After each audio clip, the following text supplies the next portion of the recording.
Okay, so English literature का ये title में देख ही लिया होगा। इसमें से अभी इम्पोर्टेंट क्या और आने के क्या ज़्यादा चांसेस है मैं वो बता देती हूँ। द मेन सबसे ज़्यादा आने के सबसे हाई चांसेस है प्लॉट, क्योंकि उसमें फ्रेटैक्स पिरामिड है एंड उसमें एरिस्टोटल का भी दिया हुआ है। तो ये दोनों बहुत इंपॉर्टेंट टॉपिक्स है, तो ये आ सकता है। कैरेक्टराइजेशन बहुत इजी है, बट उसमें बहुत सारे टाइप्स के कैरेक्टर्स है, जैसे major, minor, round, flat, static, वो वाले जो है। ये इजी है इसलिए लास्ट में करेंगे, सबसे डिफिकल्ट वाले पहले करेंगे। तो प्लॉट सबसे डिफिकल्ट है कि सबसे पहले तो ये जानते हैं कि लिटरेरी टर्म्स होते क्या है और हम ये क्यों पढ़ रहे हैं।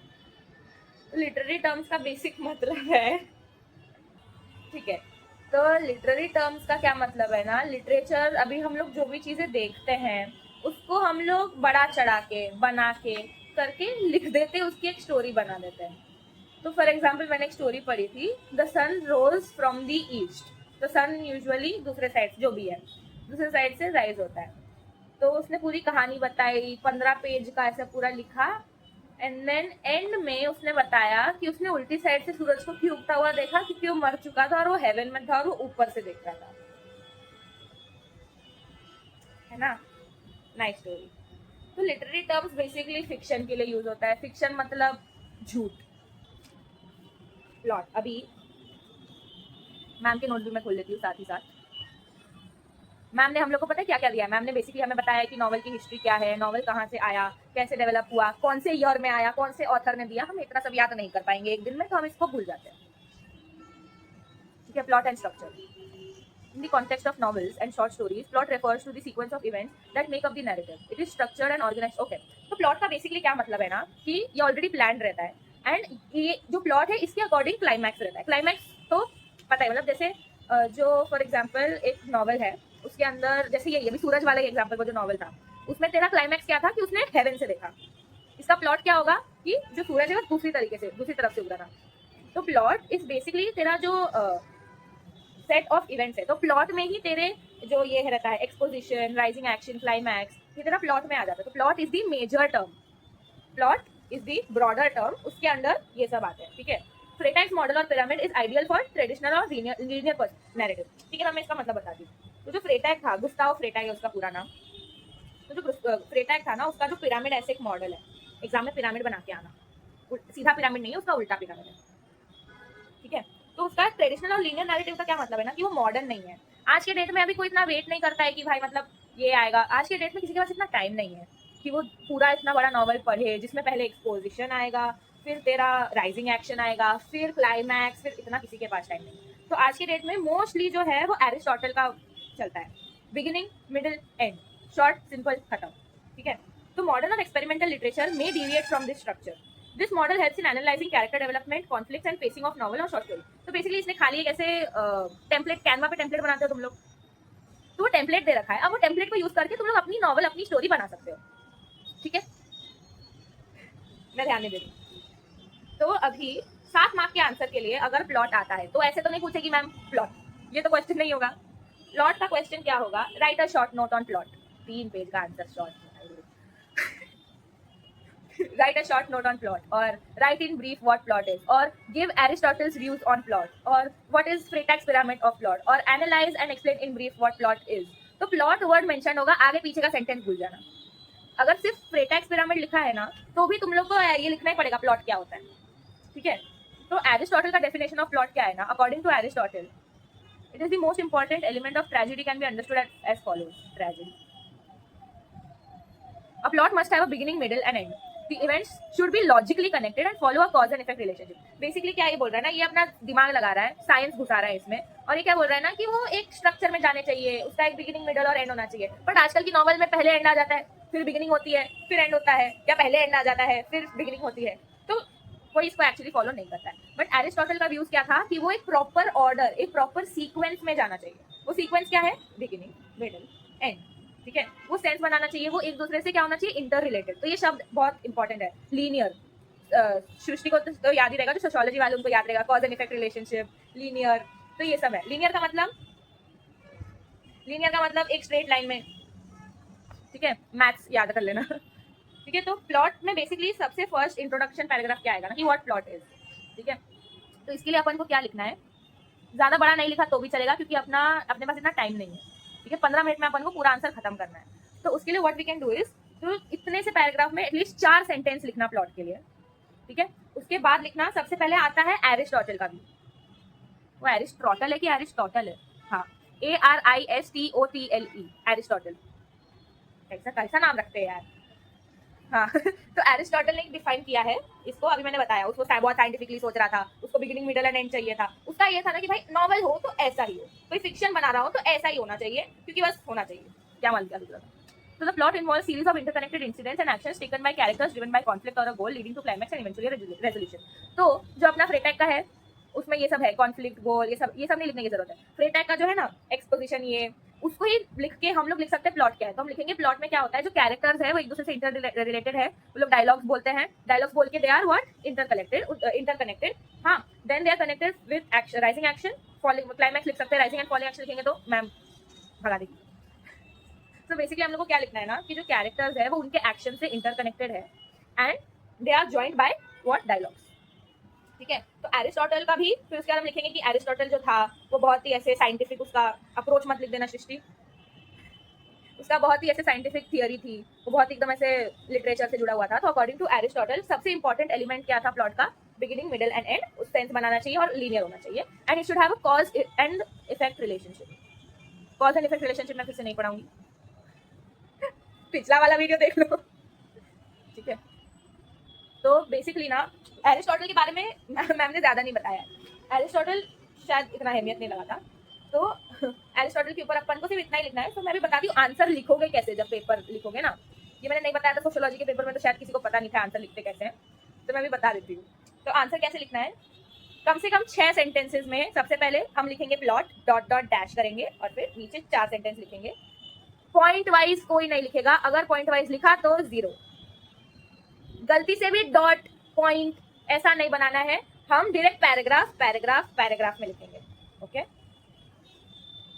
ठीक है। तो सबसे पहले 5-7 मार्क के आंसर का क्या है, हम इंट्रोडक्शन देंगे। इंट्रोडक्शन तेरा एटलीस्ट 6 सेंटेंस का होना चाहिए, फिर एक लाइन छोड़ देना। फिर नीचे हम लिखेंगे, जैसे अभी मैम ने एक एग्जांपल दिया है हैरी पॉटर। ओके, तो in J K Rowling Harry Potter philosopher stone one observes Gustav's model of plot. तो हैरी पॉटर क्यों इतना इंपॉर्टेंट है, क्योंकि हैरी पॉटर के हर पार्ट में कुछ ना कुछ यूज होता है, तो हैरी पॉटर सबसे अच्छा एग्जाम्पल है। पता नहीं इसको क्यों इतना लगा।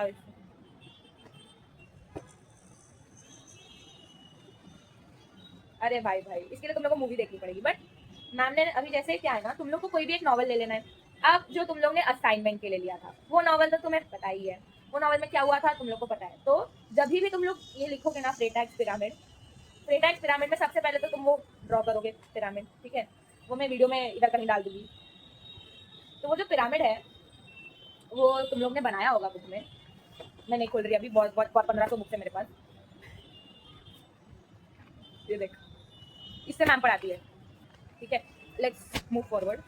तो जो गुस्ताव फ्रेटा है, उसका क्या पूरा नाम है, गुस्ताव फ्रेटा है। इसमें भी वही ऑगस्टे कॉम्टे जैसा है, गुस्ताव का सिर्फ वी नहीं है, वी के आगे एक ई भी लगता है, गुस्तावे हो जाता है वो, पर हम उसको गुस्ताव ही प्रोनाउंस करते हैं। क्या मालूम लिटरेचर किसने बनाया। तो गुस्तावे फ्रेटैग जो है वो 19वीं सेंचुरी का एक जर्मन नॉवेलिस्ट और प्ले राइट था। ठीक है, ये सेंटेंस तुम रट लो। गुस्ताव फ्रेटैग 19वीं सेंचुरी का एक नॉवेलिस्ट था और एक प्ले राइट था। प्ले राइट मतलब सामने तुम्हारे प्ले हो रहा है, उसको वो लिखने का काम करता था ताकि लोग पढ़ सके उसके बारे में। तो अभी आगे की जनरेशन को पता चले कि पहले क्या होता था, या किसी और को भी पढ़ना, क्योंकि प्लेस क्या होते हैं आंखों के सामने परफॉर्म होते हैं, राइट। तो कोई नहीं देख पाया तो उसके, जैसे अभी हम लोग नोट्स लेते हैं। ठीक है, वो वैसा हो गया कि सामने मूवी चल रही है और हम लिख रहे हैं वैसा। तो अभी फ्रेटैग्स डेफिनेशन ऑफ प्लॉट क्या है, एरिस्टोटल का डेफिनेशन हमने देख लिया कि उसको साइंटिफिक लेना था, कॉज एंड इफेक्ट रिलेशनशिप था, देन लीनियर था उसका। ठीक है, गुस्ताव फ्रेटैग का क्या था, उसने 5 पार्ट में डिवाइड किया है, exposition, rising action, climax, falling action, resolution और डिनाउमेंट। मैं बोलूंगी डिनाउमेंट जैसा शब्द याद मत रख के जाओ, रेजोल्यूशन याद रख के जाओ, क्योंकि तुमने डिनाउमेंट याद रखने गए तुम्हारा पेपर का डिनाउमेंट हो जाएगा। डिनाउमेंट का मतलब पता अभी बता दूंगी, और जो लोग एक भी लेक्चर नहीं बैठते उनके लिए पता है मैं किसको बोल रही हूँ, जो देख रहा है उसको पता है। मैं तेरी बात नहीं कर रही, जो जिसके लिए वीडियो बना रही हूँ ना मैं उसकी बात कर रही हूँ। नीचे कैमरा रोलिंग है ना भाई मेरा। Okay, exposition, rising action, climax, falling action, resolution. इसको हम फटाफट करते हैं। सबने इसको हम फटाफट जल्दी जल्दी पैर में बहना। इसको हम फटाफट करते हैं बिकॉज हमने इसके ऊपर एक पूरा प्रोजेक्ट लिख रखा है, इसलिए सबको पता होना चाहिए। नहीं पता तो जाके तुमने प्रोजेक्ट में क्या किया। ठीक है, तो एक्सपोजिशन का मतलब क्या है? Starting of the novel, introduction है। इसमें इंट्रोडक्शन देंगे, हम बताएंगे कि भाई बैकग्राउंड में क्या चल रहा है, कैसे हुआ, सीन कैसे खुला। तो एक नॉवल अपने दिमाग में लेके चलो जिसके ऊपर तुम ये पूरा जो लिटरेरी टर्म्स है ना वो सब उसके ऊपर दोगे। जैसे मैंने ट्विस्टेड लव के ऊपर लिखा था, तो मैं पूरा उसके ऊपर लेके चलूंगी। और you can also take Harry Potter because if you are Harry Potter fan तो मैम तुम्हें 100 और 100 दे देगी। ठीक है, ठीक है। तो जो भी नॉवल तुम्हारे दिमाग में है, अभी इतना टाइम नहीं है अपने पास कि मैम ने जो रेफरेंस लिस्ट दी है उसमें से कोई एक हम पढ़ ले, बिकॉज मैम की रेफरेंस लिस्ट जो है वो 3 पेज की है। तो अभी एक्सपोजिशन फटाफट करेंगे। इंट्रोडक्शन, जैसे हैरी पॉटर को ही समझ लो। हैरी पॉटर में कैसे इंट्रोडक्शन हुआ था? हैरी को ऐसे हम लोग दिखाते हैं, उन लोगों को दिखाया गया है कि वो एक छोटे से घर में रह रहा है, सीढ़ी के नीचे एक छोटी सी जगह में रहता है। ठीक है, ये मुझे क्यों पता है? क्योंकि ये बुक में लिखा है। देखी तो मैंने भी नहीं है देखी तो मैंने भी नहीं है, मैंने ये रील्स में देखी है बस।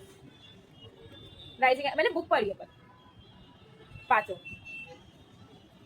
छोड़, exposition, rising action, climax, falling action, resolution. ठीक है, तो सबसे पहले इसका भी राइटिंग स्टाइल कैसा है? सबसे पहले हम लोग ऐसे लिखेंगे, इट इंट्रोड्यूसेस, मतलब हम लोग ने एग्जाम्पल के तौर पे मैम ने लिखा है, ये हमें एग्जाम में नहीं लिखना है। एग्जाम में क्या लिखना है? एक्सपोजिशन क्या होता है, फिर नीचे उसका एक एग्जाम्पल। राइजिंग एक्शन क्या होता है, उसका नीचे। राइजिंग एक्शन क्या है? अब एक सीरीज ऑफ इवेंट्स होंगे जो सस्पेंस बिल्ड करने के लिए होता है, टू ग्रैब इंटरेस्ट और अटेंशन ऑफ द रीडर।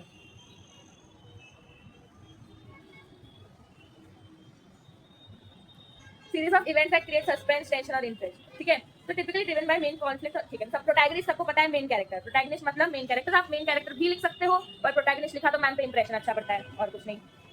तो प्रोटैगनिस्ट और एंटागनिस्ट होते हैं। प्रोटैगनिस्ट मतलब मेन कैरेक्टर, एंटागनिस्ट मतलब विलन।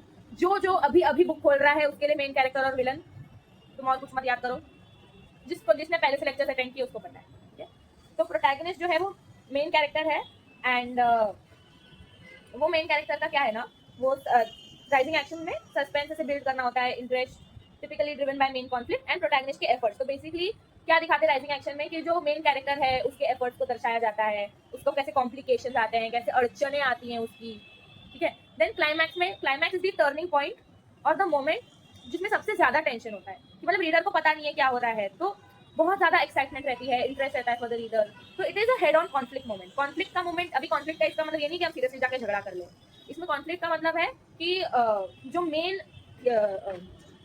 जो नॉवल में कॉन्फ्लिक्ट चल रहा है उसके बारे में बात हो रही है। ठीक है, रेजोल्यूशन, रेजोल्यूशन का मतलब एंडिंग। तो अब इसको फटाफट हम लोग ये करते हैं। एक्सपोजिशन मतलब इंट्रोडक्शन, कैसे क्या सेटिंग है नॉवल का, कैसे ओपन हो रहा है, कौन से कैरेक्टर्स को इंट्रोड्यूस किया जा रहा है, वो हो गया एक्सपोजिशन। तो एक्सपोजिशन मतलब इंट्रोडक्शन।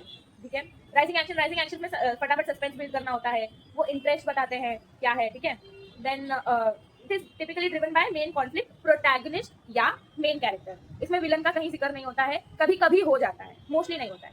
थर्ड, क्लाइमैक्स, क्लाइमैक्स में विलन आता है। ओके, विलन आता है और फिर उनकी डिशुम डिशुम होती है, जैसा हम देखते हैं मूवीज में वो होता है, विलन लड़ता है, फिर हम लोग ऐसे वेट करते हैं कौन जीतेगा कौन जीतेगा, वो होता है क्लाइमैक्स। इसको आप इंग्लिश में आप लिख के आना।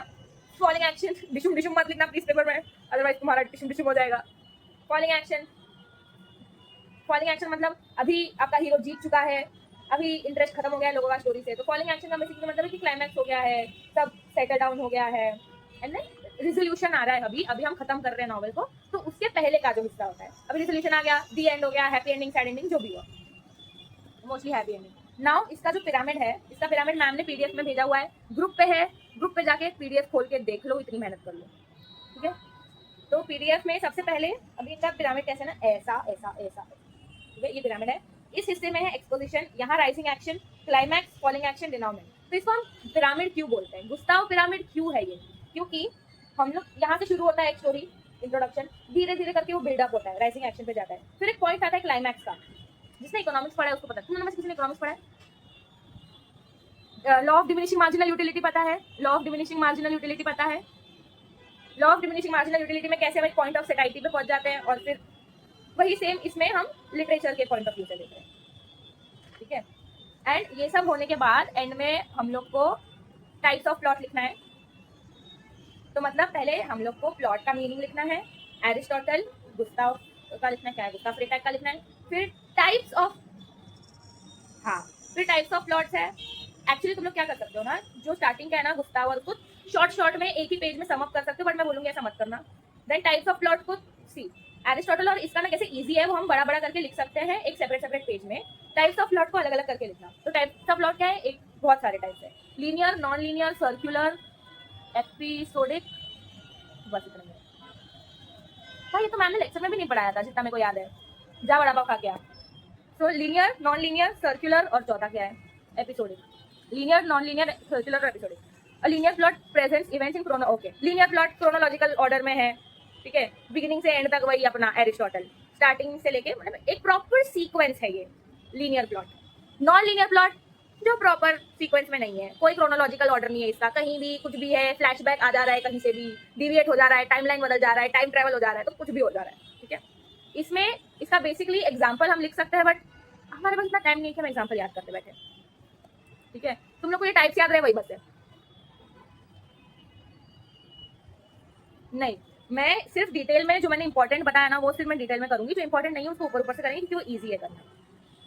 मैंने बोला ना जो सबसे डिफिकल्ट है उसको मैं पहले कर दी, ठीक है। तो नॉन लीनियर प्लॉट क्या है, non linear plot does not follow chronological order, वही जो लीनियर है उसका टोटल ऑपोजिट। सर्कुलर प्लॉट क्या है, नाम से ही समझ रहा है, गोल घुमा रहा है आपको, इसमें कोई आपको कंप्लीट या क्लोजर नहीं मिलता है। स्टोरी हमेशा एक फुल सर्कल में आती है, जहां से शुरू हुई वहीं पे लाके खड़ा कर दिया। पता है ऐसे नॉवेल्स होते हैं जो दिमाग को बहुत भ्रष्ट कर देते हैं टाइप के, तो नाम में ही लिखा है लीनियर मतलब क्रोनोलॉजिकल ऑर्डर, एरिस्टोटल का इसमें हम एग्जांपल दे देंगे, ठीक है। नॉन लीनियर मतलब नहीं है, सर्कुलर प्लॉट गोल घूम के वापस उसमें आ जाएगा। Then episodic, an episodic plot consist of series of loosely connected episodes. और एपिसोडिक मतलब कि एक कंटिन्यूअस फ्लो नहीं है इसका। जैसे अभी सर्कुलर में क्या है ना, वो लोग फ्लो में चल रहा है, सर्कल होके वापस उधर ही आ रहा है, इसमें कोई फ्लो नहीं है, कोई भी इसका किसी का जोड़ा हुआ है। एपिसोड्स या रैंडम इवेंट्स को एक साथ क्लब करके एक नॉवल बना दिया गया है, ठीक है। तो 4 टाइप्स है, linear, non linear, circular and episodic, ठीक है। अभी एग्जांपल ऑफ नॉवल स्ट्रक्चर हम नहीं लिखेंगे कि कितना टाइम है हमारे पास। तो 7.5 मार्क के आंसर के लिए अपन को प्लॉट कैसे लिखना है मैं बताती हूँ, फिर से एक लास्ट टाइम बता रही हूँ। सबसे पहले इंट्रोडक्शन, ठीक है, explain the concept, examples of novel, और एक्सप्लेन द कॉन्सेप्ट में आपके टाइप्स भी आ जाते हैं। तो इंट्रोडक्शन में हम लिखेंगे प्लॉट क्या है, सब इंटरकनेक्टेड है, कैरेक्टर्स के डायलॉग्स है वो सब। देन एक्सप्लेन द कॉन्सेप्ट में हम लिखेंगे कैसे एरिस्टोटल के व्यूज है, गुस्ताव फ्रेटैग है, एंड देन टाइप्स लिख देंगे। इसके बाद एग्जाम्पल देना है शॉर्ट स्टोरी का, बहुत छोटा सा एग्जाम्पल दे देना जो तुम लोग ले रहे हो, जो भी प्लॉट तुम लोग ने लिया था इसके लिए असाइनमेंट के लिए, उसका एक छोटा सा एग्जाम्पल लिख देना कि कैसे उसमें एक्सपोजिशन हुआ, कैसे उसमें ये हुआ, कैसे उसमें वो हुआ, बात खत्म। एंड लास्ट में कंक्लूजन। नाउ कंक्लूजन में क्या लिखोगे तुम लोग, बेसिकली कंक्लूजन में ऐसा कुछ नहीं आएगा, एक पैराग्राफ है इसको, हाँ बोलो मैडम।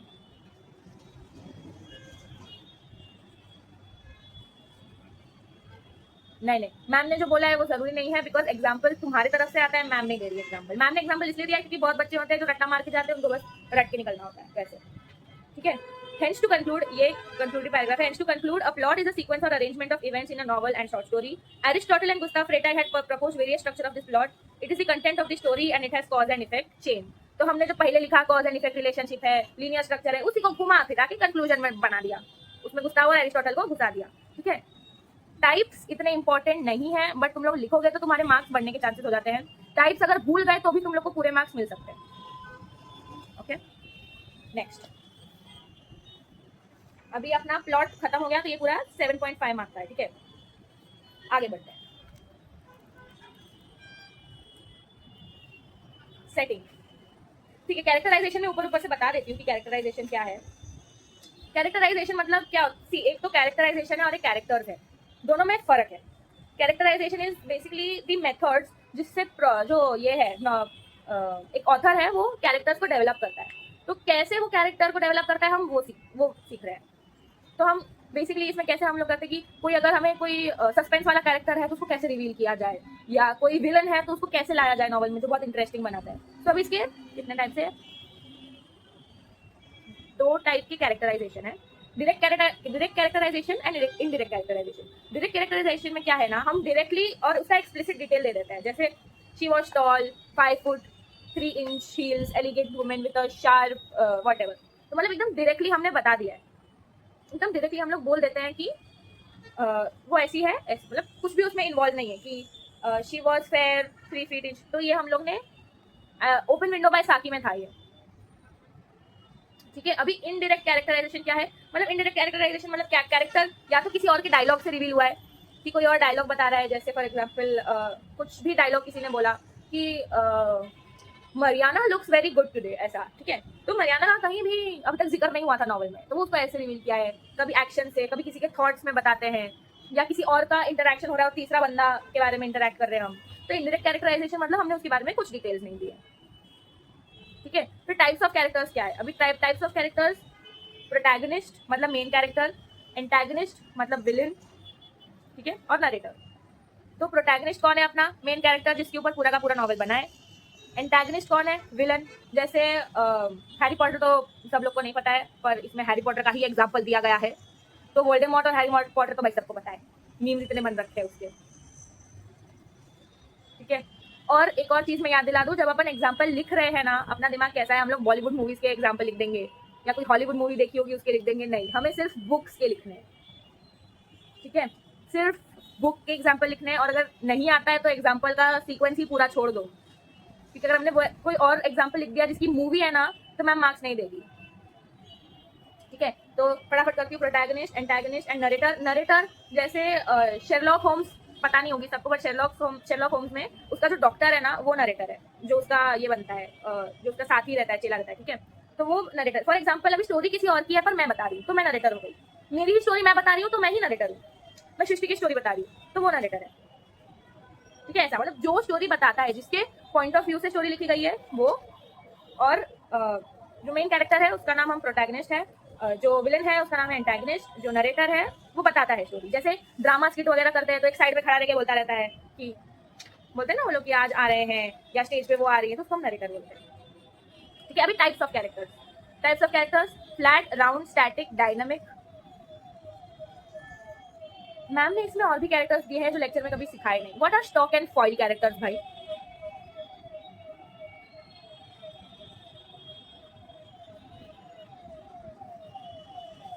हे भगवान,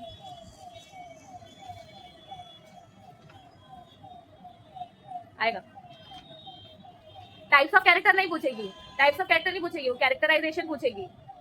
तो बेसिकली कैरेक्टराइजेशन के ऊपर अगर आया तो 7.5 मार्क का आंसर हम कैसे लिखेंगे? Definition, types of characterization, types of characters with example and conclusion. तो टाइप्स ऑफ कैरेक्टर्स क्या है, मैंने सब लिखा है। तो प्रोटैगनिस्ट, एंटैगनिस्ट, नरेटर, फिर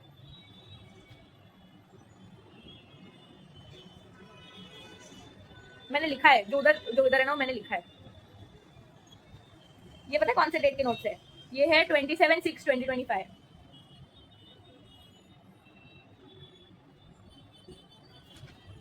मैम ने इसमें एक्स्ट्रा एक्चुअली कुछ नहीं डाला, खाली एक है स्टॉक कैरेक्टर्स, वो इसमें नहीं है मेंशन, बाकी सब ओके। टाइप्स ऑफ कैरेक्टर फटाफट करते हैं, राउंड, फ्लैट, स्टैटिक, डायनामिक और फॉइल। देख, मेजर माइनर कैरेक्टर्स जो है वो अपन को पता है। मेजर कैरेक्टर्स कौन है? जो मेजरली इन्वॉल्व है स्टोरी में। माइनर कैरेक्टर्स कौन है? जिनका बहुत कम रोल है। राउंड और फ्लैट क्या है? राउंड मतलब जिनका, राउंड मतलब सर्कल मतलब उनका बहुत ही कॉम्प्लेक्स पर्सनालिटी है, वो बहुत ज्यादा एक असली इंसान की तरह है, मतलब बहुत रियलिस्टिक उनमें ट्रेट्स है, वो लोग मतलब बहुत रियल ह्यूमन जैसे। फ्लैट कैरेक्टर क्या होता है? जैसे जो सिर्फ एक सिंपल नीड फुलफिल करने के लिए आते हैं। फॉर एग्जाम्पल अभी एक पूरे नॉवल में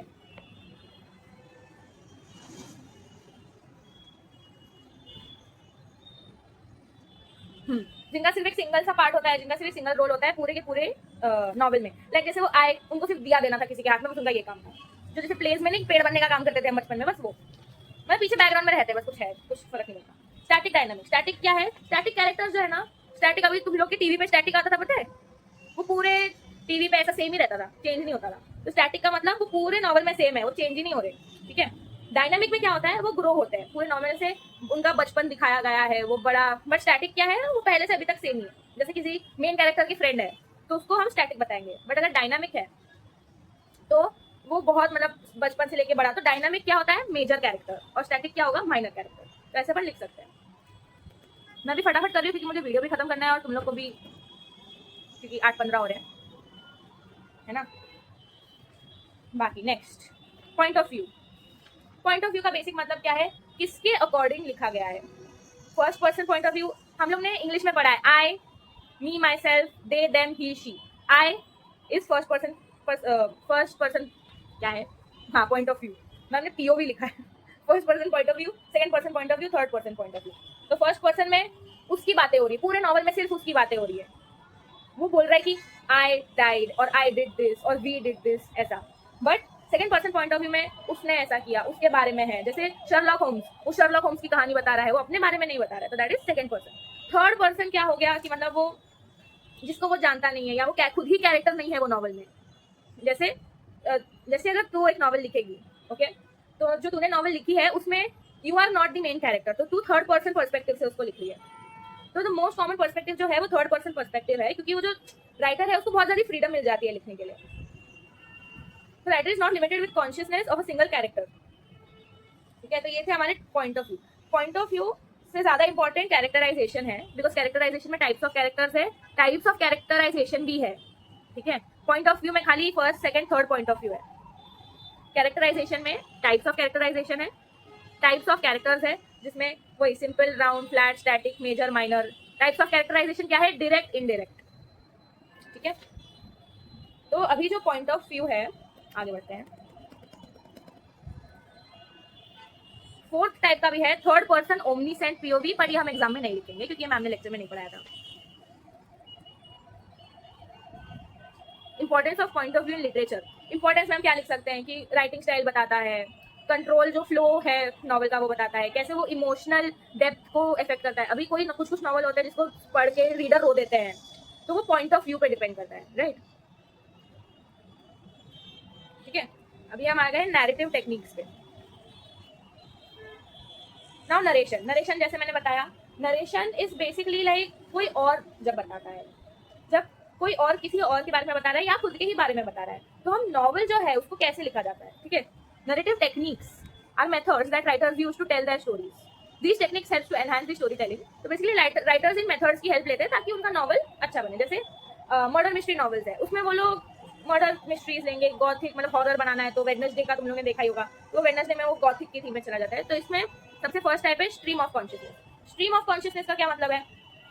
स्ट्रीम ऑफ कॉन्शियसनेस अपने अंदर का जो जो कैरेक्टर के दिमाग के थॉट्स है ना, उसको एक एक थॉट्स को पूरा एम्फोसाइज करके क्या सोच रही थी। ठीक है, पूरा वो डायलॉग हम सबको पता है क्या डायलॉग हो, क्या कॉन्वर्सेशन हो रही है उनके बीच में। देन आता है फ्लैशबैक। फ्लैशबैक मतलब एक कैरेक्टर का हम पास्ट जानते हैं। जैसे ट्विस्टेड लव में हम लोग अगर तुम लोग ने पढ़ी है तो हम एना हुआंग का पास्ट देखते हैं, लाइक जैसे चाइल्डहुड देख रहे हैं किसी का, है ना। भाई मेरे को कॉल पे कॉल आए जा रहे हैं, मैं वीडियो बना के भेज रही हूँ ना उसके। ठीक है, तो डायलॉग, फ्लैशबैक। फ्लैशबैक मतलब पास्ट, ये तो हम सबको पता ही है फ्लैशबैक का क्या मतलब, हमने इतने बार सुन रखा है ये सब। ठीक है, फोरशैडोइंग। फोरशैडोइंग का क्या मतलब है ना, छोटे छोटे हिंट्स ड्रॉप करते रहना नॉवल के बीच में, कि मतलब एंड में क्या होगा, ऐसे छोटे छोटे हिंट। जब हम लोग एंडिंग पढ़ेंगे ना तब हमें समझेगा कि ओ इसने चैप्टर 2 में हमें ये हिंट दिया था। तो वैसे सटल सटल फोरशैडोइंग होता है। Multiple narrator's. मल्टीपल नरेटर्स मतलब बहुत सारे लोग एक ही चीज को बता रहे हैं, नाम ही बता रहे हैं। Unreliable narrator. Unreliable narrator whose credibility is compromised creating a sense of mystery. Okay, एक नरेटर है जिसका हमें पता ही नहीं है कि वो विलन है कि मेन कैरेक्टर है, तो वो उसको हम अनरिलायबल नरेटर बोलेंगे, जो वो एक सस्पेंस बना देता है। एपिस्टोलरी। एपिस्टोलरी का मतलब है, एपिस्टोलरी इज अ वेरी मतलब शब्द, एक शब्द इसको याद रखा जाना थोड़ा मुश्किल है, बट एपिस्टोलरी का मतलब क्या है ना, स्टोरी जो लेटर्स के थ्रू बताई जाए, या डायरी या ईमेल, मतलब एकदम ऐसे उसके थ्रू, लाइक पूरे तेरे स्टोरी में से लेटर्स है कि मैंने इसको चिट्ठी भेजी, उसने मुझे वापस चिट्ठी भेजी, हमने ईमेल के थ्रू बात की, उसको एपिस्टोलरी बोलेंगे। मैजिकल रियलिज्म है, suspense and tension, in media res, symbolism. Basically ये सब एक दिन पहले रटना ना बहुत मुश्किल है, इसलिए मैं बोलूँगी ये छोड़ दो, ये जो टॉपिक है, बिकॉज इसमें नहीं तो भी ऑलमोस्ट 12 टाइप्स है, तो इसको खाली ऊपर से पढ़ के चले जाना कि ये क्या क्या होता है। मैम ने जो नोट्स दिया है ना वो सिर्फ एक एक सेंटेंस का है सब, बट जो टाइप्स है ना उसको याद रखना बहुत मुश्किल है, इसलिए इसको खाली रीड करके चले जाना, बिकॉज एनी 2 आउट ऑफ 3 या एनी 2 आउट ऑफ 4 हमें आएगा। अभी सेटिंग क्या है? सेटिंग इज बेसिकली पूरा जो थीम है नॉवल का, कि अभी अगर स्टोरी सेट है यूएसए में कोई मस्त सा एक जगह है, तो हम लोग ने जो पूरा का पूरा असाइनमेंट किया है ना उसमें हमने ये सब लिखा है, if I am not wrong. तो उसमें हमने ये पूरा का पूरा इन डिटेल दिया है, तो उसको ही हम लोग को बस लिखना है। एट लास्ट मोमेंट हम लोग पूरा डिटेल में नहीं पढ़ेंगे, बिकॉज डिटेल में जितना पढ़ेंगे उतना ज़्यादा कंफ्यूज हो जाएंगे। तो ऊपर ऊपर से रीड करके क्या है बस वो समझ के उसको लिख देना है पेपर में, पेपर ब्लैंक नहीं छोड़ना है। ठीक है, setting in literature refers to time and place in which events of a narrative occur. It encompasses various elements. तो इतना भारी इंग्लिश यूज करने की जरूरत नहीं है, अपने सिंपल टर्म्स में ही एक्सप्लेन कर देना कि सेटिंग क्या होता है. सेटिंग का बेसिक मतलब एक बैकड्रॉप रहता है. तो सेटिंग के भी टाइप है. जैसे बैकड्रॉप सेटिंग की मतलब पीछे क्या चल रहा है, लाइक घोड़े चल रहे हैं, जैसे हाथी आ रहा है, तो मूवीज में नहीं होता वैसा बैकड्रॉप सेटिंग. इंटीग्रल सेटिंग मतलब जो बहुत ही एसेंशियल होता है, जिसपे मतलब एक कैरेक्टर का पूरा डिपेंडेंट होता है. जैसे हमने ओपन विंडो बाय साकी पढ़ी, वो ओपन विंडो में जो विंडो है उसका बहुत सिग्निफिकेंस है. क्यों? क्योंकि वो विंडो के ऊपर ही झूठ बोलती है बच्ची जो थी, है ना. तो ये है इंटीग्रल सेटिंग. बाकी इसमें फिजिकल, सोशल, हिस्टोरिकल, साइकोलॉजिकल है, बट ये सब हमें याद नहीं रहेंगे कल, इसलिए जो मैं बोल रही हूँ सिर्फ उतना ही लिख के आना, क्योंकि ये सिर्फ एग्जाम्पल्स है. मैम ने एग्जाम्पल्स के अंदर ये लिखा है, तो ये मत लिख के आना. हम खाली क्या क्या लिखेंगे, backdrop setting and integral setting, और सेटिंग का मीनिंग. इसको बड़ा कर करके लिखना ताकि ये 2 पेज में एटलीस्ट फिट हो जाए. अगर सेटिंग आता है, मैं मोस्टली रेकमेंड करूंगी प्लॉट लिखना ही लिखना है, क्योंकि प्लॉट सबसे आसान है. एंड शॉर्ट स्टोरी और नॉवल का डिफरेंस सबसे आसान है अगर वो आता है, but mostly I don't think ma'am डालेगी, बट अगर वो आता है तो plot, characterization and point of view, ये 3 आने वाले, इतना मुझे श्योर लग रहा है. बाकी अब कल देखेंगे. प्लॉट एंड मैम ने बोला है डेफिनेशंस नहीं लिखने हैं अगर तुम्हें वर्ड टू वर्ड नहीं पता है, ठीक है. तो डेफिनेशंस अगर तुम वर्ड टू वर्ड एक भी शब्द बिना इधर उधर किए करते हो, डिफाइंड वर्ड को यूज ही मत करो पूरे पेपर में. एरिस्टोटल सेड, एरिस्टोटल्स व्यूज, ऐसे लिखो. बिकॉज डिफाइन लिखोगे ना तो हम लोग अपन को पूरा word on word, quote and quote करना पड़ेगा, कोट्स डालने पड़ेंगे, उसको हम डेफिनेशन करते हैं. ये सब सेमेस्टर में करना. ये क्लास टेस्ट है, इसमें तुम लोग को सिर्फ पास होने का वो करना है, ठीक है. तो मैं जो बोल रही हूँ ना वो अच्छे से करके जाना. प्लॉट और कैरेक्टराइजेशन, ये दोनों काफी बड़े हैं और काफी आसान करने के लिए. पॉइंट ऑफ व्यू, नरेशन और सेटिंग सिर्फ ऊपर से रीड करके जाना, कि अगर प्लॉट आया और सेटिंग आ गया और तीसरे में मैम ने for example point of view दे दिया, तो 2 तो अटेम्प्ट करने ही करने हैं. तो प्लॉट तो कर लिया, बट इसमें से भी रीड करके जाना कि एटलीस्ट आंसर कर पाओ. सबसे लास्ट पार्ट पे अब हम आ गए हैं, ठीक है. सबसे लास्ट पार्ट है finally, difference between short story and a novel. Very easy. क्या है? सबसे पहला तो टाइम. एक शॉर्ट स्टोरी कम टाइम तक शॉर्ट की होती है, सिर्फ एक ही रीडिंग में उसको हम खत्म कर सकते हैं. नॉवेल को खत्म करने के लिए बहुत टाइम जाता है. वो कॉम्प्लेक्सिटी, अभी शॉर्ट स्टोरी बहुत ज्यादा कॉम्प्लेक्स होती है, कम कॉम्प्लेक्स होती है. नॉवेल बहुत ज्यादा कॉम्प्लेक्स होती है. प्लॉट तो बेसिकली शॉर्ट स्टोरी में सब कम होता है, नॉवेल में सब ज्यादा होता है. जैसे कैरेक्टर्स इसमें कम होंगे, इसमें ज्यादा होंगे. सेटिंग, पूरे शॉर्ट स्टोरी में एक ही सेटिंग है, पर नॉवेल में सेटिंग चेंज होती रहती है, ठीक है. जो डेफिनेशन है, सबसे पहले हम लोग लिखते थे ना ऐसे, मीनिंग लिखेंगे शॉर्ट स्टोरी और नॉवेल का, फिर कौन कौन कितना कॉम्प्लेक्स है, क्या क्या प्लॉट है. कैरेक्टर डेवलपमेंट शॉर्ट स्टोरी में लिमिटेड है, नॉवेल में बहुत ज्यादा है. टाइप्स ऑफ कैरेक्टर्स भी लिख सकते हैं, कि जो शॉर्ट स्टोरी है उसमें बहुत कम टाइप्स ऑफ कैरेक्टर्स होते हैं, बट नॉवेल में बहुत सारे टाइप्स ऑफ कैरेक्टर्स होते हैं. सेटिंग ये तो जो अपना फ्लेटैग का पिरामिड था, उसमें जो हम लोग ने दिया है ना एक्सपोजिशन, ये वो, तो उसमें है plot, rising action, falling action. तो हम लिख सकते हैं कि शॉर्ट स्टोरी में ये सब नहीं होता, there is a beginning, middle and end, ठीक है. अभी ये वीडियो का हम लोग एंड पे आ गए हैं. तो शॉर्ट स्टोरी क्या होती है? Short story is a brief work of fiction that typically focuses on single incident, character और theme, aims to create a specific mood. तो बेसिकली इतना सब याद रखने की जरूरत नहीं है. शॉर्ट स्टोरी शॉर्ट में हम बता देते हैं कि पूरे स्टोरी में क्या हो रहा है. नॉवल में पूरा एक राम कथा होती है, कि मतलब उसकी पूरे हम लोग कैरेक्टर के डेप्थ में जाते हैं, ठीक है. कैरेक्टर का इन डेप्थ सब होता है. अभी एग्जाम के लिए, एग्जाम पॉइंट ऑफ व्यू से एक ही रात बचा है, तो इस हिसाब से मैं बोलती हूँ क्या क्या पढ़ना है. प्लॉट बहुत अच्छे से पढ़ के जाना, कैरेक्टराइजेशन बहुत अच्छे से पढ़ना, पॉइंट ऑफ व्यू और सेटिंग ऊपर ऊपर से पढ़ना, एंड लास्ट में बाकी के जो टॉपिक्स बच जाते हैं ना उसको रीड करना, ठीक है. कुछ भी डाउट होगा तो you can email me at the link in the description, and if you have my number you can just WhatsApp me. That was it for today's video. Bye bye.